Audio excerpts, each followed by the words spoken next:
Hello student, मैं आपका Abhimanyu sir mathematics. आशा करता हूँ आप लोग स्वस्थ होंगे। आज हम लोग 12th के मैथमेटिक्स का दूसरा चैप्टर डिटर्मिनेंट पढ़ने जा रहे हैं। इससे पहले हम लोगों ने मैट्रिक्स को पूरा पढ़ा है और उस पर ऑब्जेक्टिव क्वेश्चन भी बनाया है। अब हम लोग डिटर्मिनेंट पढ़ेंगे। डिटर्मिनेंट भी जब हो जाएगा तो मैट्रिक्स डिटर्मिनेंट मिक्स जितना भी ऑब्जेक्टिव क्वेश्चन होगा उसको भी हम लोग आगे बनाएंगे। ओके, अब आ जाइए डिटर्मिनेंट चैप्टर को हम लोग समझने का प्रयास करते हैं। ओके, सबसे पहले हमने एक छोटी सी बात लिखी है कि corresponding to every square matrix A, जरा गौर करना, corresponding to every square matrix A there exist a number called the determinant of matrix A. यानी प्रत्येक स्क्वायर मैट्रिक्स के कॉरेस्पॉन्डिंग एक नंबर एग्जिस्ट करता है, उस नंबर को हम लोग उस स्क्वायर मैट्रिक्स का डिटर्मिनेंट कहते हैं। ध्यान दीजिए, प्रत्येक स्क्वायर मैट्रिक्स के कॉरेस्पॉन्डिंग एक नंबर एग्जिस्ट करेगा जिस नंबर को हम लोग उस स्क्वायर मैट्रिक्स का डिटर्मिनेंट कहते हैं। ठीक है, जैसे एक छोटा सा बात आइए, मान लीजिए ये आपका कोई मैट्रिक्स है। ध्यान दीजिए, मैट्रिक्स ए है जिसका एलिमेंट दिया हुआ है 5, तो यह एक स्क्वायर मैट्रिक्स है। क्यों भैया? ऑर्डर है 1 by 1। ठीक है, तो अब अगर ये आपका मैट्रिक्स है, अब अगर इसका डिटर्मिनेंट आप निकालना चाहोगे तो डिटर्मिनेंट ए, तो मैट्रिक्स के जगह पे एक सिंबल क्या आ जाएगा? डिटर्मिनेंट ऑफ 5, तो 5 से बाहर क्या आ जाएगा? 5 आ जाएगा। ये आपका डिटर्मिनेंट हो गया। एक बात। दूसरा बात देखिए, मान लीजिए ये आपका मैट्रिक्स ए है, उसका एलिमेंट यहाँ दिया हुआ है 5 4 1 2। ये आपका मैट्रिक्स है जिसका ऑर्डर क्या है? 2 by 2, 2 रो 2 कॉलम वाला मैट्रिक्स है। बोलिए कितना रो है? 2 कॉलम। कितना है? 2 रो 2 कॉलम वाला मैट्रिक्स है। ये आपका एक स्क्वायर मैट्रिक्स ए है जिसका एलिमेंट है 5 4 1 2, 2 by 2 मैट्रिक्स है। ठीक है, अब इसके कॉरेस्पॉन्डिंग एक नंबर एग्जिस्ट करेगा जिसको हम इस स्क्वायर मैट्रिक्स का डिटर्मिनेंट कहेंगे। तो ये आपका मैट्रिक्स ए है, तो डिटर्मिनेंट ए बराबर आपका हो गया, देखिए क्या, यहाँ डिटर्मिनेंट का सिंबल दे दिया 5 4 1 और 2। और आगे हम सिखाएंगे कि 2 by 2 डिटर्मिनेंट को तोड़ने का नियम है। पहले हम मेन डायगोनल के एलिमेंट को गुना करेंगे, 5 गुना 2 10, माइनस हम सेकेंडरी डायगोनल के एलिमेंट को गुना करके घटा देंगे, 10 - 4 बराबर क्या हो गया? 6 हो गया। यानी यह एक स्क्वायर मैट्रिक्स है और उसके कॉरेस्पॉन्डिंग एक नंबर एग्जिस्ट करता है जिसको हम इसका डिटर्मिनेंट कहेंगे। ये मैट्रिक्स ए है, ये स्क्वायर मैट्रिक्स ए है और यह इसका कॉरेस्पॉन्डिंग डिटर्मिनेंट है। यानी जितना भी स्क्वायर मैट्रिक्स होगा सबका कॉरेस्पॉन्डिंग एक डिटर्मिनेंट होगा। जितना भी स्क्वायर मैट्रिक्स होगा उसके कॉरेस्पॉन्डिंग एक डिटर्मिनेंट एग्जिस्ट करेगा। ओके, ये बात है। अब देखिए, जैसे ये मैट्रिक्स है, इसको सॉल्व नहीं किया जा सकता। ऐसे 5 4 1 2 है तो मैट्रिक्स को कभी तोड़ा नहीं जा सकता, लेकिन डिटर्मिनेंट को तोड़ा जा सकता है। वह हमको यूनिक सॉल्यूशन देगा। हमने यहाँ लिखा है determinant has a unique solution. Determinant का एक यूनिक सॉल्यूशन होगा। आपने अभी तुरंत देखा डिटर्मिनेंट ए, हमने इसको सॉल्व किया तो 6 आया, तो डिटर्मिनेंट का एक यूनिक सॉल्यूशन होगा, लेकिन मैट्रिक्स का यूनिक सॉल्यूशन नहीं होगा। जैसे ये मैट्रिक्स है, इसको तोड़ा नहीं जा सकता। अगर कहीं इस तरह का मैट्रिक्स लिखा हुआ है, इसको तोड़ा नहीं जा सकता है। क्यों भैया? क्योंकि मैट्रिक्स क्या है? नंबर का रेक्टेंगुलर अरेंजमेंट है। मैट्रिक्स क्या है? संख्याओं का एक आयताकार सजावट है। तो मैट्रिक्स को नहीं तोड़ा जाएगा। लेकिन दुनिया में जितना भी स्क्वायर मैट्रिक्स है उसके कॉरेस्पॉन्डिंग जो नंबर एग्जिस्ट करता है उसको हम उसका डिटर्मिनेंट कहते हैं, उसको आसानी से तोड़ा जा सकता है। ओके, आइए अब एक बात हमने लिखा कि corresponding to every square matrix A there exist a number called the determinant of square matrix A.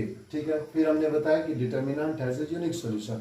Determinant का एक यूनिक सॉल्यूशन होगा, एक अद्वितीय हल होगा। But matrix has no unique solution. Matrix का यूनिक सॉल्यूशन नहीं होगा। मैट्रिक्स को तोड़ा नहीं जा सकता, लेकिन डिटर्मिनेंट को आसानी से तोड़ा जा सकता है। आइए एक चीज यहाँ लिखिए, for any square matrix A, for any square matrix ए। अगर ए कोई स्क्वायर मैट्रिक्स है, मान लीजिए for any square matrix A, ठीक है ना?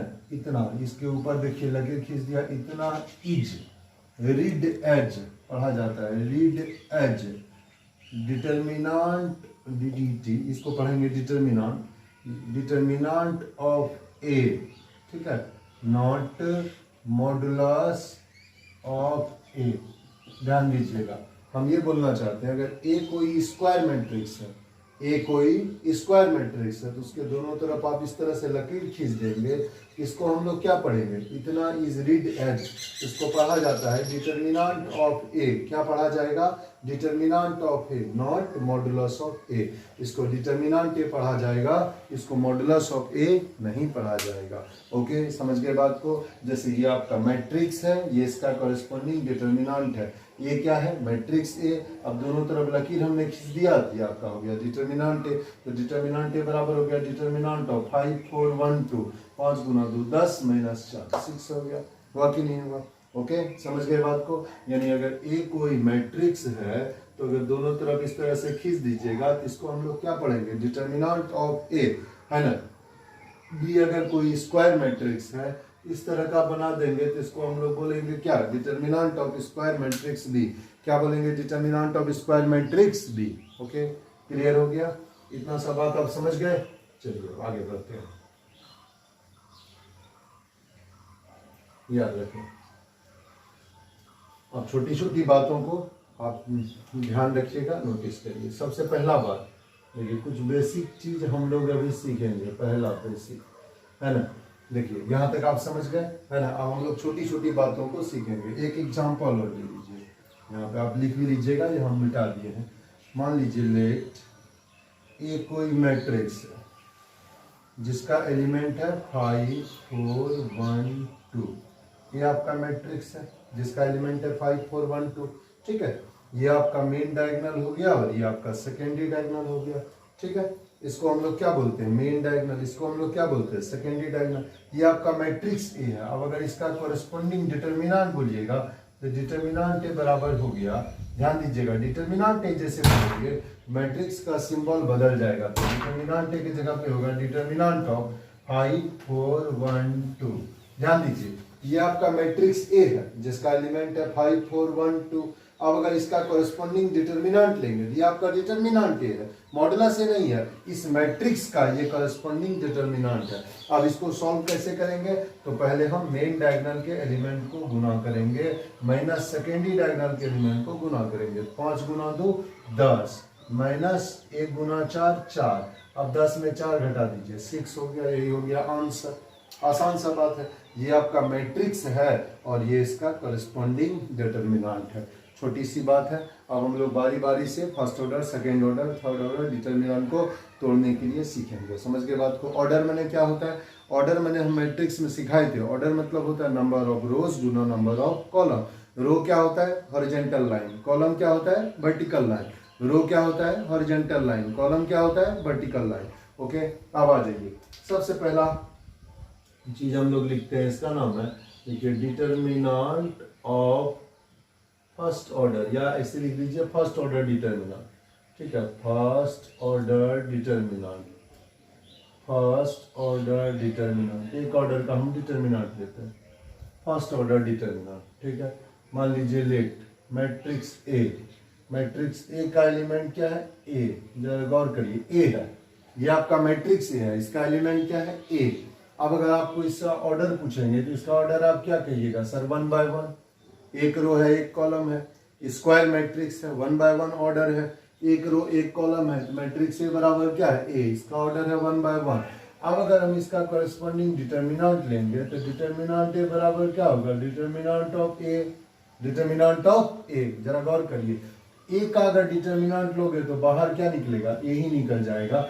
चूंकि ये 1 बाय 1 है तो बाहर ए ही निकलेगा।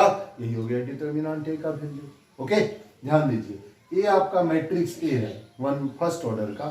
फर्स्ट ऑर्डर मतलब एक ऑर्डर का, एक ऑर्डर मतलब जिसमें एक रो हो और एक कॉलम हो। सेकेंड ऑर्डर मतलब दो ऑर्डर का, जिसमें दो रो हो और दो कॉलम हो। समझ गए बात को। क्योंकि सिर्फ और सिर्फ स्क्वायर मैट्रिक्स का ही डिटर्मिनेंट एग्जिस्ट करेगा, जो रेक्टेंगुलर मैट्रिक्स होगा उसका डिटर्मिनेंट एग्जिस्ट नहीं करेगा। स्क्वायर मैट्रिक्स का मतलब जिस मैट्रिक्स में रो और कॉलम का संख्या आपस में बराबर होता है उसको स्क्वायर मैट्रिक्स बोलते हैं, और जिस मैट्रिक्स में रो और कॉलम का संख्या आपस में बराबर नहीं होता उसको हम लोग रेक्टेंगुलर मैट्रिक्स बोलते हैं। ओके, अब आ जाइए, यहाँ पे हमारा क्या है, first order determinant. First order determinant में हमने क्या किया, ए बराबर लिया, ए 1 बाय 1, एक रो एक कॉलम वाला मैट्रिक्स है। अब अगर इसका कॉरेस्पॉन्डिंग डिटर्मिनेंट लेते हैं, डिटर्मिनेंट ए बराबर, देखिए डिटर्मिनेंट ऑफ ए से बाहर क्या निकलेगा, ए बाहर निकलेगा ना। अब देखिए एक एग्जाम्पल लेते हैं, एग्जाम्पल के लिए मान लीजिए जैसे आपका मैट्रिक्स ए है, उसका एलिमेंट है 5, ध्यान दीजिए 5 है, 5 है, एक रो एक कॉलम है।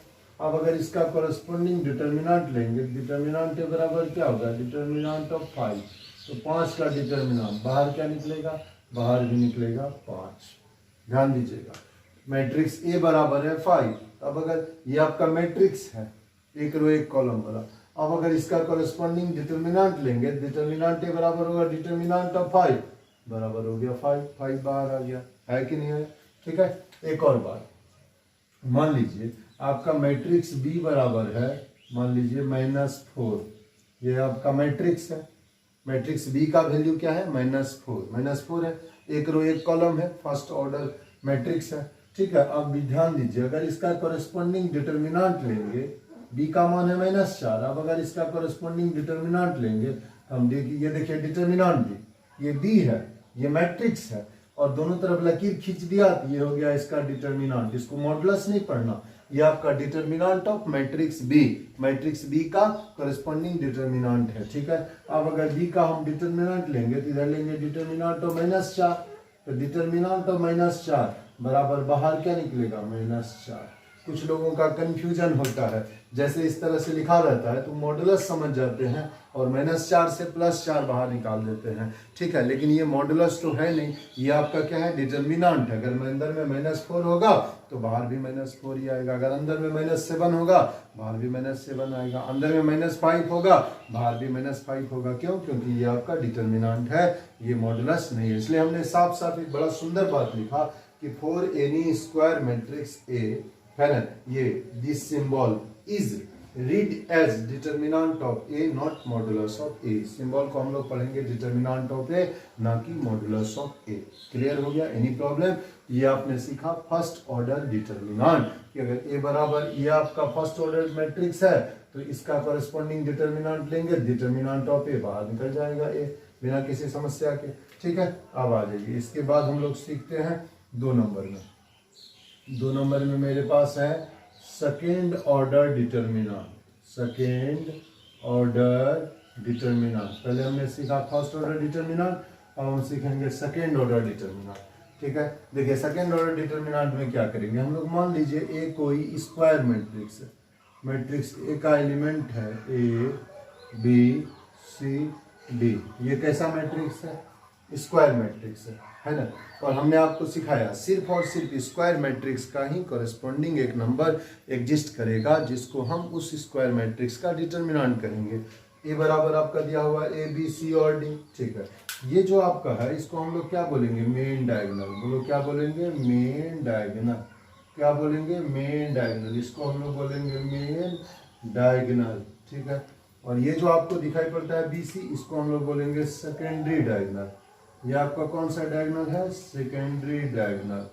सेकेंडरी डायगोनल, इसको हम लोग बोलते हैं मेन डायगोनल, इसको बोलते हैं सेकेंडरी डायगोनल। मेन डायगोनल का एक और नाम होता है मेन डायगोनल या लीडिंग डायगोनल। मेन डायगोनल या लीडिंग डायगोनल, इसका मतलब डायगोनल एक और नाम होता है प्रिंसिपल डायगोनल, प्रिंसिपल डायगोनल, याद रखिएगा। ठीक है, और ये जो इधर देखते हैं इसको बोलते हैं हम लोग सेकेंडरी डायगोनल या ऑफ डायगोनल, सेकेंडरी डायगोनल या ऑफ डायगोनल। ठीक है, याद रखना। तो ये आपका 2 ऑर्डर का मैट्रिक्स है। अब हम इसका कॉरेस्पॉन्डिंग डिटर्मिनेंट कैसे लेंगे, आगे हम आपको अभी तुरंत सिखाएंगे।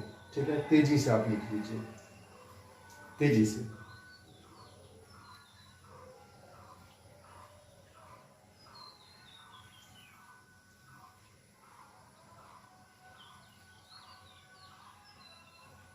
जल्दी।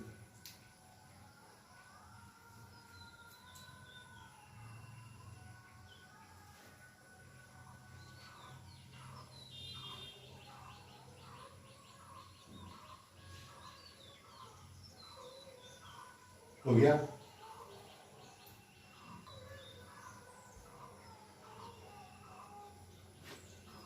इधर लिख लिए सब।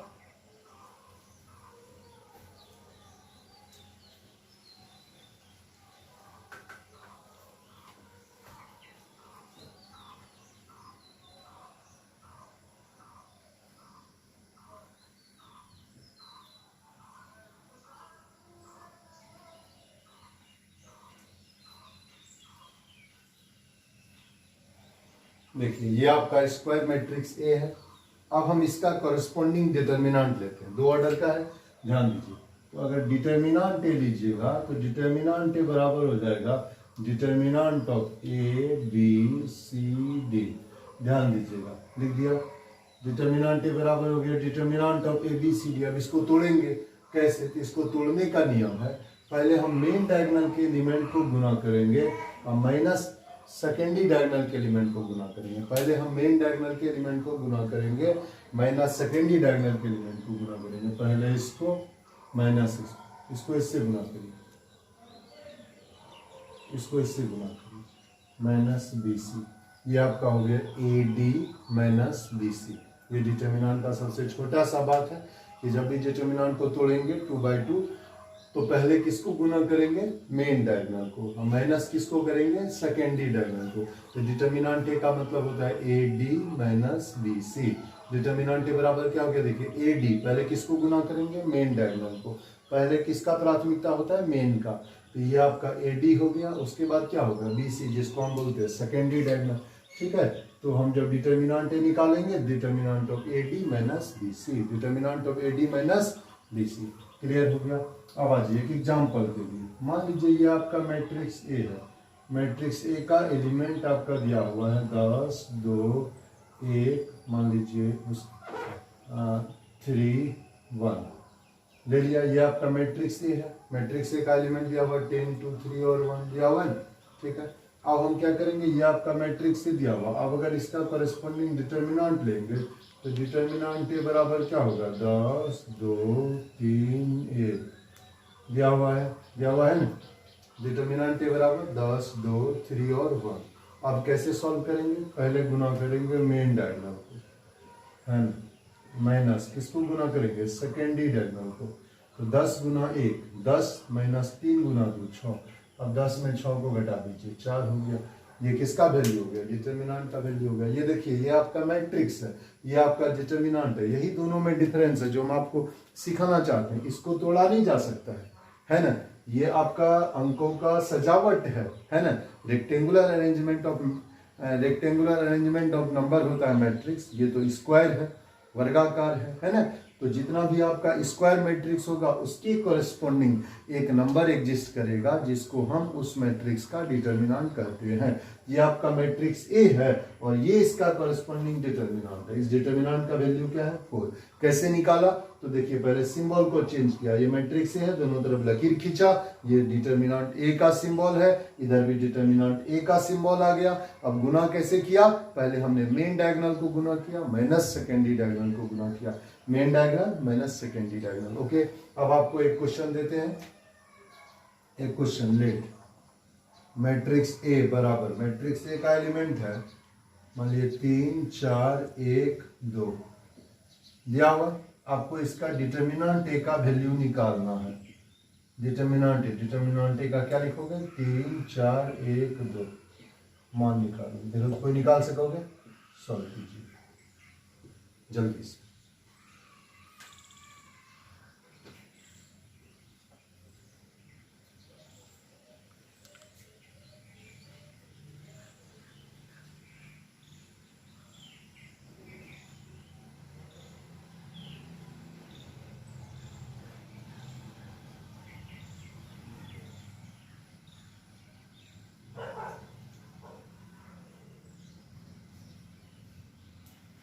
निकाल सके कोई?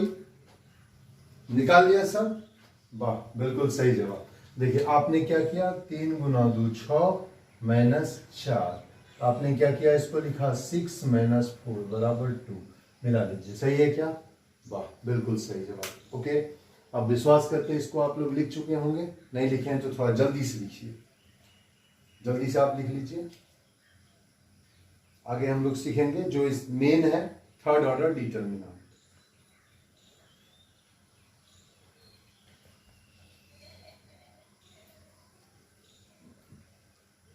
मिटाए?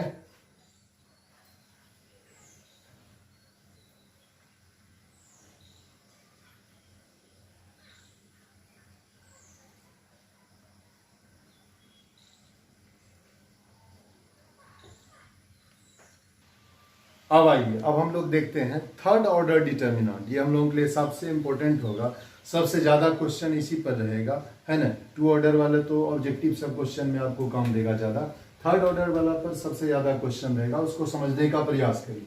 आप लिखिए तीसरा नंबर में, तीसरा नंबर आप लिखिए third order determinant, third order determinant, ठीक है।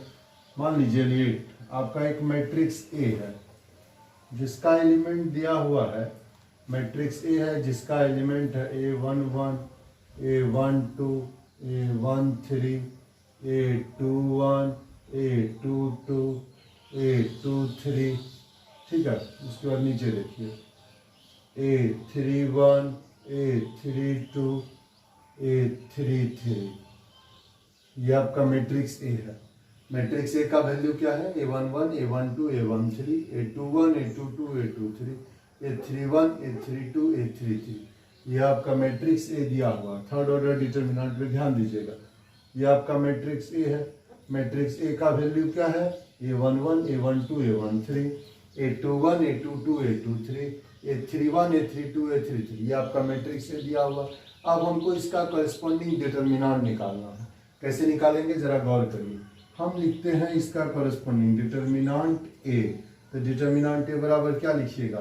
पहले determinant of A11, A12, A13, फिर इधर A21, A22, A23, ठीक है, A31, A32, A33। इसको समझने का जरूरी है। आपने ये थोड़ा सा पहले भी सीखा है ना, 11th में भी सीखा है, लेकिन अभी अच्छा से सीखने का जरूरत है। अब देखिए ये आपका तीन ऑर्डर का एक मैट्रिक्स है, तीन कॉलम वाला मैट्रिक्स है, और आपको जो नीचे दिखता है ये तीन ऑर्डर वाला, उसका कॉरेस्पॉन्डिंग डिटर्मिनेंट है। अब इसका एक यूनिक सॉल्यूशन होगा। कोई पूछेगा क्या इसका यूनिक सॉल्यूशन होगा? नहीं, मैट्रिक्स को तोड़ा नहीं जा सकता है। Matrix has no unique solution because matrix is only a rectangular arrangement of number and every square matrix having their corresponding determinant, ठीक है। तो यह एक स्क्वायर मैट्रिक्स है, तीन ऑर्डर का है, तीन रो तीन कॉलम वाला है, ये इसका कॉरेस्पॉन्डिंग डिटर्मिनेंट है। यह हमको एक यूनिक सॉल्यूशन देगा। तो कैसे देगा? इसको तोड़ना पड़ेगा। कैसे तोड़ेंगे? दो ऑर्डर का था, फट से मेन डायगोनल का एलिमेंट का प्रोडक्ट माइनस सेकेंडरी डायगोनल के एलिमेंट का प्रोडक्ट करके हम लोग निकाल से लेते थे। अब ये तीन ऑर्डर का है, इसको कैसे तोड़ेंगे? अगर तीन ऑर्डर का कोई डिटर्मिनेंट हो तो उसको आप देखिए, रो कितना है इसमें? 1 2 3, कॉलम कितना है इसमें? 1 2 3।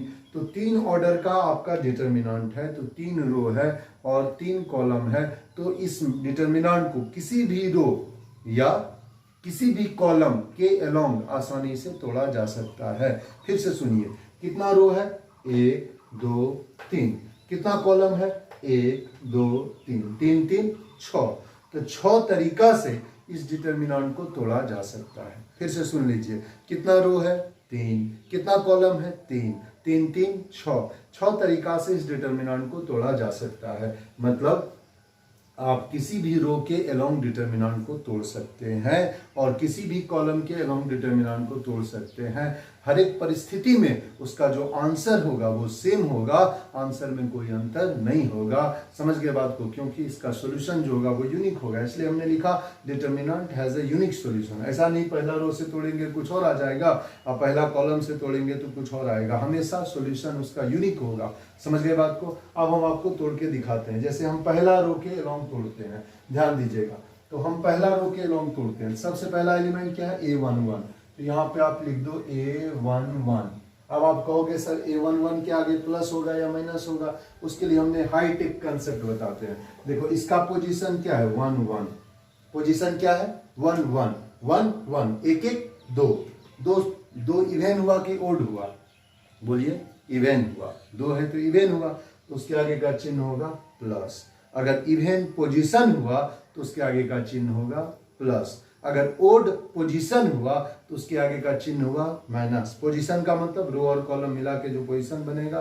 तो ये आपका क्या है? A11 पहला रो पहला कॉलम, 1 1 2 इवेन पोजीशन, तो इसके आगे का चिन्ह हो गया प्लस। तो हम जब A11 लिखेंगे जब, तो करेंगे क्या? पहला रो, और ध्यान दीजिएगा इस पहला रो और इस पहला कॉलम को ढक देंगे। इस पहला रो और पहला कॉलम को ढक देंगे, और पहला रो और पहला कॉलम के ढकने के बाद जितना भी एलिमेंट बचेगा उस सब को डिटर्मिनेंट के फॉर्म में लिख देंगे। A11 लिखा, फिर देखिए पहला रो पहला कॉलम को ढकने के बाद, पहला रो पहला कॉलम के ढकने के बाद ये चारों बच गया। कौन कौन बच गया? आपका बच गया A22, A23, A32, A33। बोलिए यस या नो? हमने क्या किया? हमने A11 को ढक दिया। जैसे पहला रो पहला कॉलम को हमने ढका तो उसके बाद हमारा क्या सब बचा?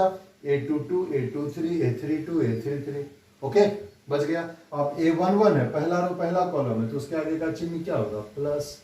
चिन्ह क्या होगा? प्लस। अब यहाँ आइए A12 में, इसका मतलब क्या है? पहला रो दूसरा कॉलम। अब जरा गौर करिए, पहला रो और दूसरा कॉलम को ढक दीजिए। अगर हम पहला रो और दूसरा कॉलम को ढक देंगे तो जो बचेगा उसको लिखना है, लेकिन इसके आगे प्लस होगा कि माइनस होगा? इसका नाम क्या है? पहला रो और दूसरा कॉलम। पहला रो दूसरा कॉलम, इसका पोजीशन क्या होगा? 2 1 3। 3 इवन होता है कि ओड होता है? ओड होता है, तो उसके आगे का चिन्ह होगा माइनस। चिन्ह क्या होगा? माइनस। इवन पोजीशन आगे प्लस चिन्ह, ओड पोजीशन आगे माइनस चिन्ह। तो पहला रो दूसरा कॉलम है तो 2 1 3, ओड पोजीशन है तो उसके आगे का चिन्ह होगा माइनस। तो हमने लिख दिया माइनस A12। अब हम पहला रो और दूसरा कॉलम को ढक देंगे। पहला रो और दूसरा कॉलम को ढकने के बाद क्या बचा? A21, A23, A31, A33। जो बचा उसको लिख दीजिए। पहला रो और दूसरा कॉलम को ढक दो। पहला रो और दूसरा कॉलम को ढकने के बाद क्या बच गया? देखिए पहला रो और दूसरा कॉलम को ढक दीजिए। क्या बचा? यहाँ बच गया A21, A23, A31, A33। बोलिए यस या नो? लिख दिया आराम से, कोई दिक्कत नहीं है, है ना? पहले हमने लिखा A11, पहला रो और पहला कॉलम को ढक दिया। फिर हमने लिखा A12, पहला रो और दूसरा कॉलम को ढक दिया। अब आ जाइए इसी राह में तीसरा A13, तो उसके आगे का चिन्ह क्या होगा? प्लस। A13 काहे प्लस हुआ? देखिए पहला रो तीसरा कॉलम, 3 1 4 इवन पोजीशन है, इसलिए उसके आगे का चिन्ह क्या होगा? प्लस। A13 लिख दिया, पहला रो और तीसरा कॉलम को ढका, ये हो गया आपका पहला रो और ये हो गया आपका तीसरा कॉलम। अगर पहला रो और तीसरा कॉलम को ढक देंगे तो यहाँ ये 4 बच जाएगा, उसको लिख देंगे। वहां पे क्या है? A21, A22, A31, है ना, A32। Any problem? लिख दिया हमने आराम से। ध्यान दीजिए, पहले क्या लिखेंगे? जब A11 होगा तो पहला रो पहला कॉलम को ढक देंगे, तो यहाँ क्या बचा? A22, A23, A32, A33 हो गया। अब आ जाओ इसमें, इसका पोजीशन क्या है? पहला रो दूसरा कॉलम, पहला रो दूसरा कॉलम, 2 1 3 इवन ओड पोजीशन है, इसके आगे का चिन्ह हो गया माइनस। तो पहला रो और दूसरा कॉलम को ढक दिया। अब क्या बचा? A21, A23, A31, A33 लिख दिया आराम से। अब आ जाओ इसमें, इसका पोजीशन क्या है? पहला रो तीसरा कॉलम, 3 1 4 इवन पोजीशन, इसके आगे प्लस, यानी ये हो गया आपका plus minus plus. Even position plus, odd position minus, even position plus, odd position minus. याद रखना, याद हो गया आराम से, ठीक है। अब उसके बाद देखिए इतना बच गया। अब इसको कैसे तोड़ेंगे? इसको तोड़ने का नियम है, देखिए A11 अंदर में कैसे तोड़ेंगे? पहले मेन डायगोनल के एलिमेंट का प्रोडक्ट, यानी A22, A33 माइनस, इसको इससे गुना करेंगे माइनस A32, A23। पहले मेन डायगोनल के एलिमेंट का प्रोडक्ट माइनस सेकेंडरी डायगोनल के एलिमेंट का प्रोडक्ट। लिख दिया आराम से, कोई दिक्कत है? अब आ जाइए, उसके बाद क्या लिखा? Minus A12। अब इसमें क्या लिखेंगे? पहले मेन डायगोनल के एलिमेंट का product A21, A33 minus A31, A23। लिख दिया आराम से। अब उधर आ जाइए, इधर का जब बारी करोगे क्या बोलोगे? प्लस A13, है ना? अंदर में क्या होगा? पहले main diagonal A21, A32 minus A31, A22। बोलिए कोई दिक्कत? कोई दिक्कत का बात नहीं है।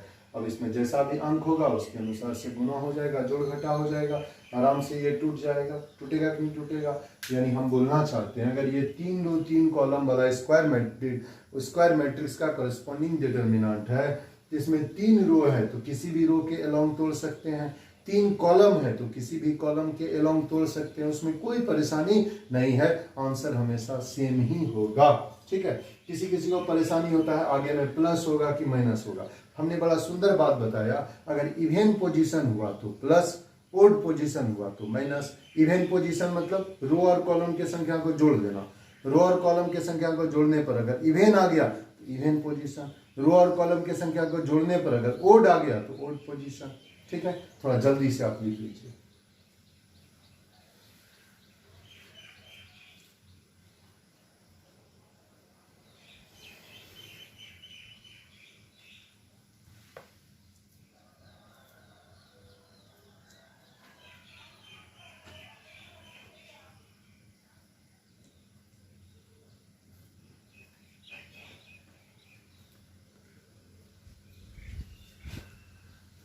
हो गया?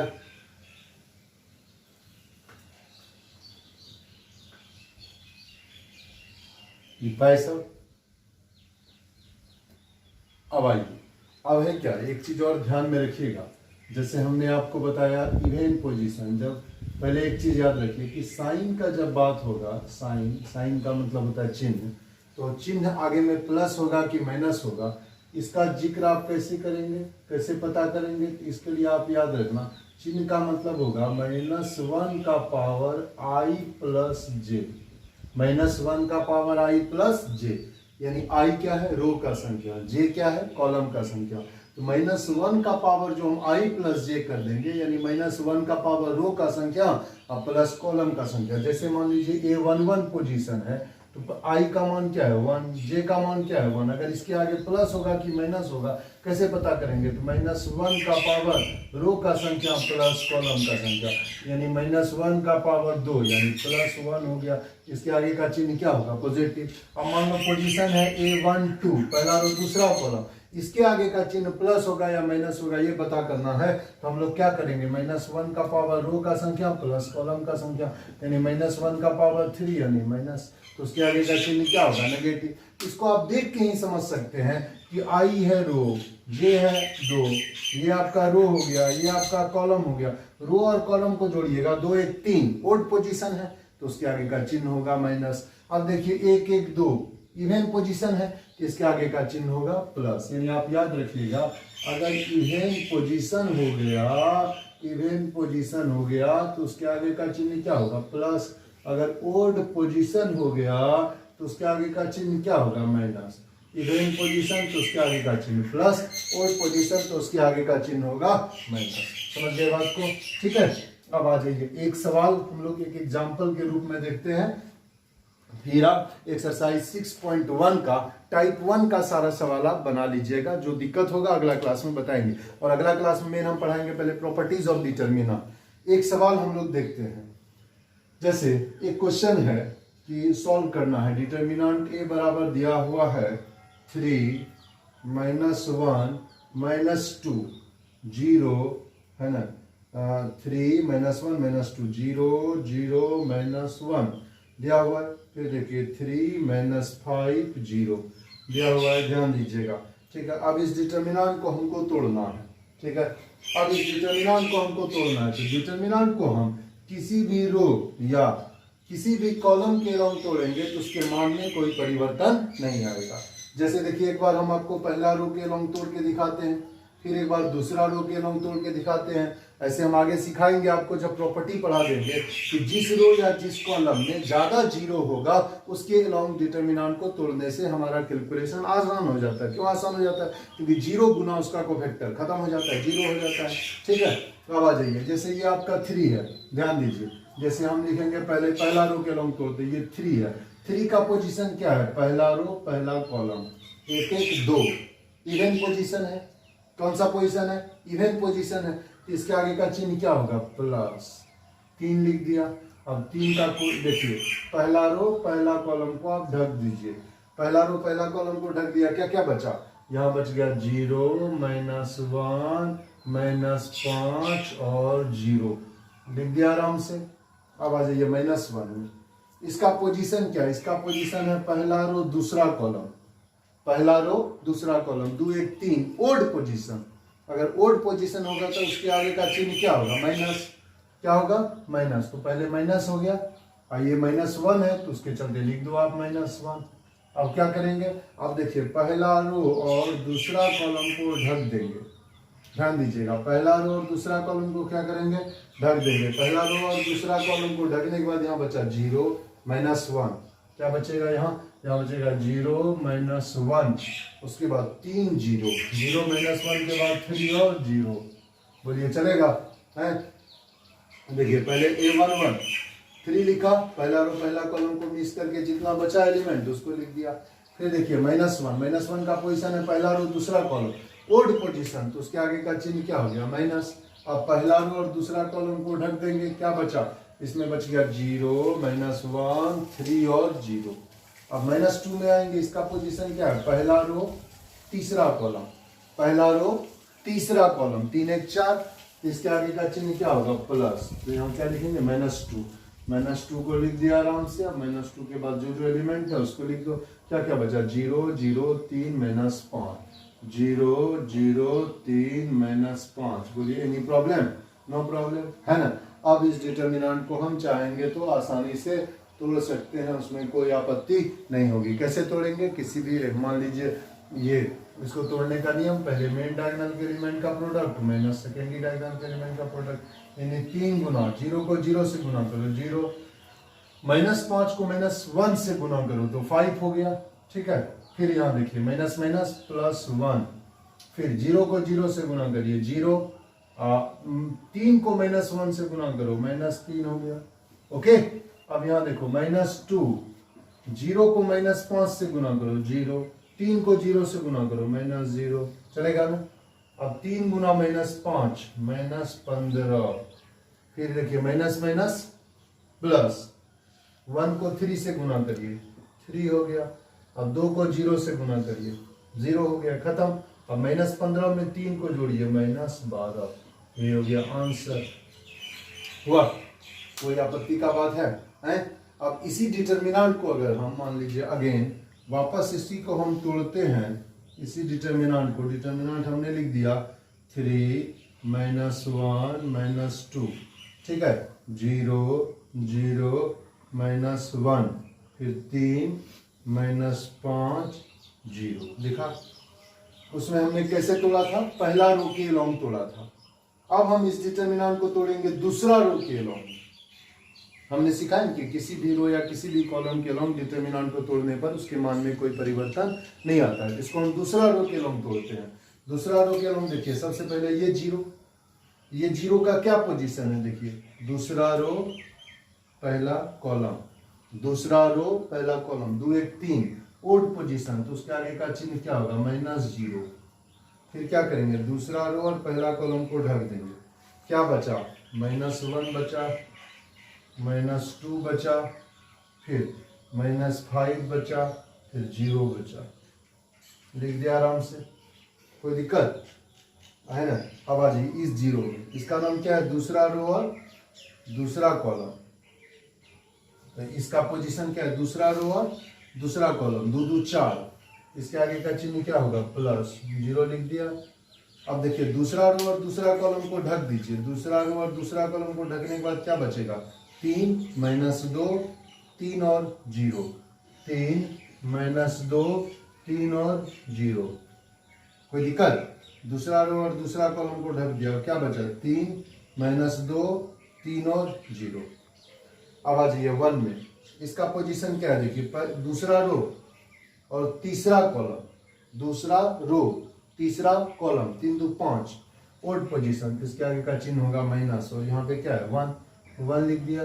फिर इसके बाद देखिए इसको उड़ा दीजिए, दूसरा रो तीसरा कॉलम को क्या बचा, 3 -1 3 -5, यहाँ पे क्या होगा 3 -1 3 -5, कोई दिक्कत, 3 -1 3 और -5। अब 0 से इसको गुना करेंगे 0, 0 से इसको गुना करेंगे 0, 0 से किसी को भी गुना करेंगे खत्म, तो ये भी हो गया 0, ये भी हो गया 0। अब -1 गुना 3 को -5 से गुना करिए -15, फिर 3 को -1 से गुना करिए -3, -15 -3 हो गया। तो ये आपका हो गया -1, अब -15 +3 यानी -1। अब -15 में 3 को जोड़िएगा तो आपका क्या हो जाएगा, -12। ठीक है, लिख लीजिए सब। और यहाँ पे -1 था, दूसरा रो तीसरा कॉलम, यहाँ पे -1 लिखा। कैसे देखिए, दूसरा रो तीसरा कॉलम, 3 2 5, तो उसके कारण से एक माइनस आ गया, ओड पोजीशन। और इसका अपना -1 था, तो माइनस माइनस +1, तो यहाँ पे आपका हो गया +1 गुना -12, गुना करिएगा तो -12, ये गया आंसर। ठीक है, समझ गए। अब आप अगर चाहेंगे तो केसी सिन्हा का बुक का और एनसीईआरटी का भी टाइप 1 का सारा सवाल बना सकते हैं। ठीक है, इसके बाद हम लोग इसका सीखेंगे कोफैक्टर, माइनर, और फिर हम सिखाएंगे आपको प्रॉपर्टीज ऑफ डिटर्मिनेंट, जो काफ़ी इंपॉर्टेंट है। ये तो इंट्रोडक्शन है कि डिटर्मिनेंट क्या होता है। तो प्रत्येक स्क्वायर मैट्रिक्स के करस्पॉन्डिंग एक नंबर एग्जिस्ट करता है, जिसको हम लोग उसका डिटर्मिनेंट कहते हैं। फिर आपने determinant of first order, determinant of second order, determinant of third order को सीखा। ओके, तेजी से आप लिख लीजिए।